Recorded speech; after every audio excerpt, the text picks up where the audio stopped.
Hey everybody, I'm back from the NARBC in Tinley Park, Illinois. It was a fantastic show. It was one of our best shows ever.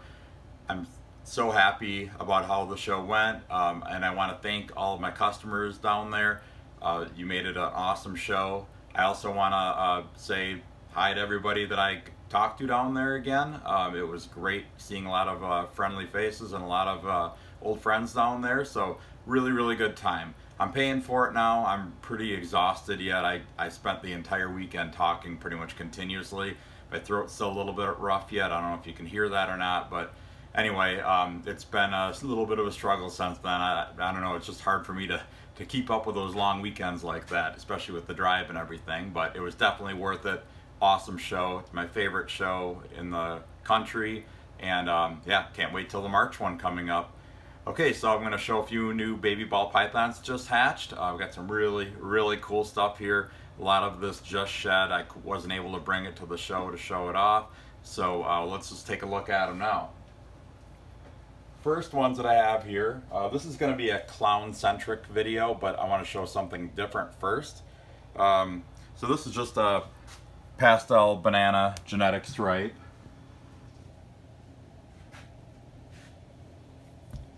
Then I hatched out some pastel enchy banana genetic stripes. You can see how much more bold the pattern is.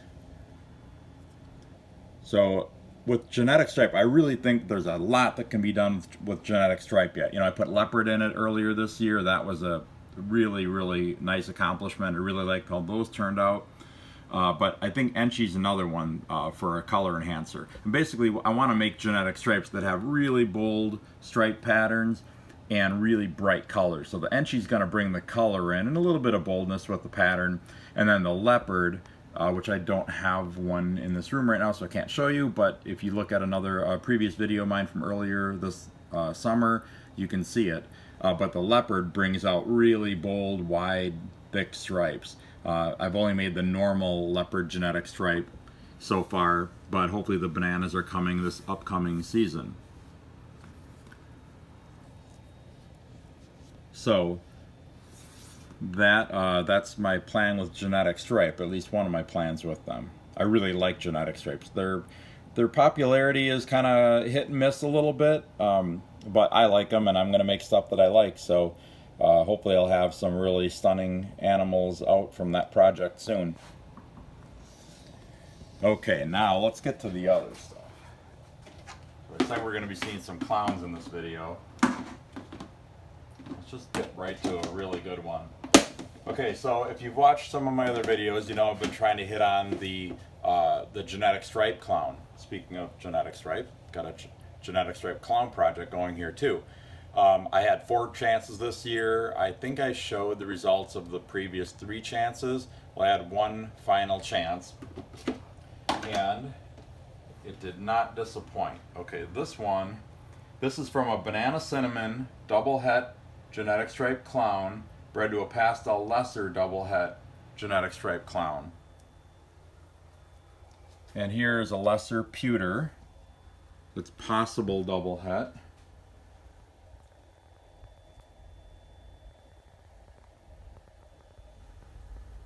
And here's a banana lesser.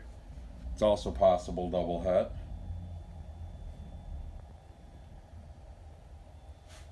But then I hatched out this little guy. He's quite a bit smaller than most, but this is a banana genetic stripe clown. And it's a male. He's a little small. I'm slightly concerned about that, but I think with giving him some nice small meals at first, he'll come around and be fine. I've hatched a lot of small babies like that over the years, and they just need a little bit of extra TLC in the beginning, you know, smaller than typical meals, but they come around just fine and end up, you know, putting on the same size and weight as any other ball python does. So that is the banana genetic stripe clown.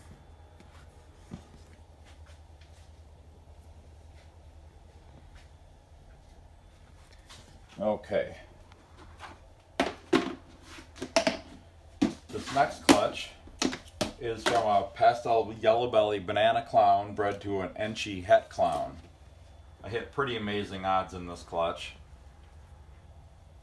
These just shed, so I figured I would show them quick. There's a banana het clown. That may, actually, I think that's a pastel banana het clown. It's hard to tell with some of them.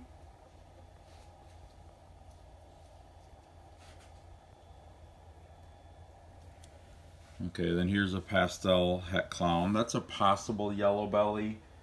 I'm not sure. The colors really aren't quite as bright as what they need to be if it's a yellow belly. Okay. And here's a pastel clown. And then here's a definite pastel yellow belly clown.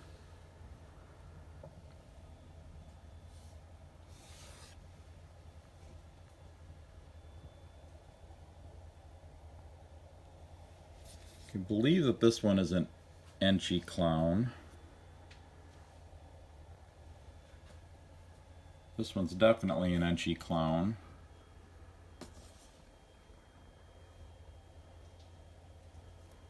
Here's a pastel Enchi clown. Now keep in mind, this is from a clown to het clown breeding. I mean, look at the odds of hitting on clowns in this clutch. Then here is an Enchi banana clown. So not too much for bananas. It's so weird. Statistically, half of this clutch should have been clown, half should have been het clown, half of the clutch should have been banana, and half the clutch should have been not banana. And also, half the clutch should have been yellow belly, and half the clutch should have been Enchi. So this is a perfect clutch to show you that just because statistically you're supposed to get a certain combination of babies, that doesn't mean it's not going to always work out like that. If you produced 100 clutch of these, it would probably work out just about right. That guy's a little testy. Girl, I'm sure. A little bit. Ow. Well, there you go. Got bit.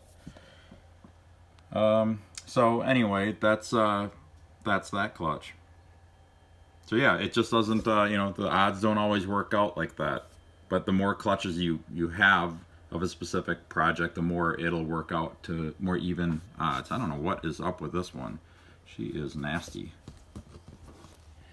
Okay, now for the grand finale here. One more clutch to show you.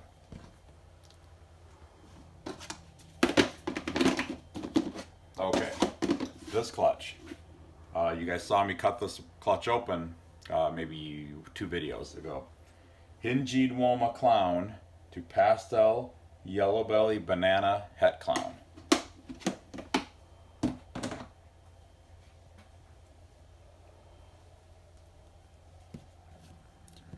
I think that one's a pastel yellow belly het clown.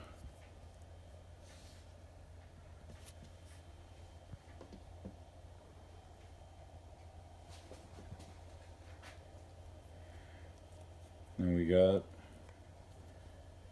a pastel banana clown.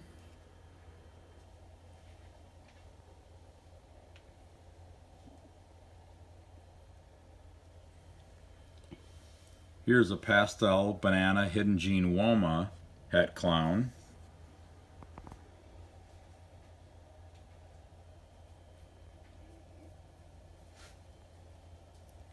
Here is a pastel hidden gene Woma clown.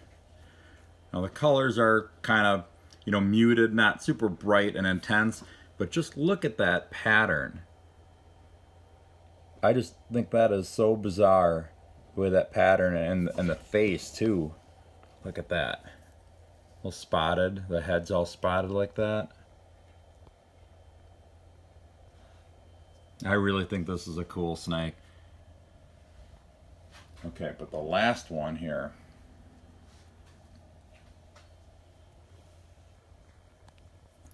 This is the banana hidden gene Woma clown. And hopefully the colors are showing up on the camera, but that is a really intense snake. So, and of course my mind instantly goes to how can I make that even better. So I got to think of some other genes to throw in that to make it even nicer. But I really, really like this snake. This is one of my favorites from this year, I think. And I do have another clutch of these hatching too. I've seen the babies. They haven't shed yet, so I'll probably wait until a couple of videos from now before I show those. But there's some pretty cool stuff in there too. I think I actually hatched out a pastel version of this, and some other really interesting looking hidden gene Woma clown combos in there. She's just, I don't know, I love this snake. This is a female. Actually, both of these are females. I don't think I've sexed this one yet. This is from a female banana. So, you know, there could be males or females in here. That's a female too. That's a female as well.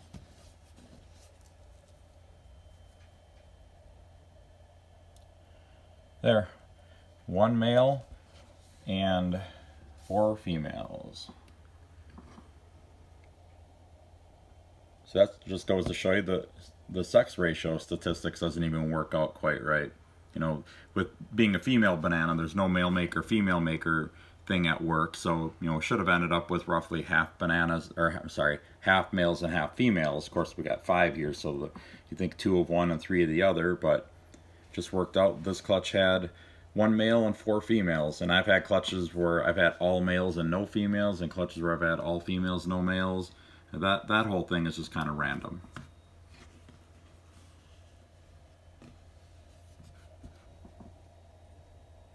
So there they are. I'm really, really excited about the Hidden Gene Woma clown project. I've seen a few others at Tinley over the weekend. I saw a couple other combos that were done, and they were really cool. I think that there's a lot of potential with that project. So I'm going to be hard at work producing a lot of Hidden Gene Woma clown combos in the future. I know I've got a Firefly Hidden Gene Woma clown clutch in the works right now that it's currently incubating. Not really sure what else beyond that right now, but in 2020 I'll definitely have a lot more combos. I just love what the Hidden Gene Woma pattern does to the clowns. So anyway, that's all I have to show you today. Make sure to check out my website, royalconstrictordesigns.com, to see what I have available. I haven't had a lot of time to get new snakes up there in a while. Now that I've got the NARBC out of the way, I'll concentrate on the fall and winter on getting babies and new ball pythons up for sale. But anyway, check out my website. We got a ton of cool stuff available right now, and there's a lot more coming. And I will be back with another video very soon.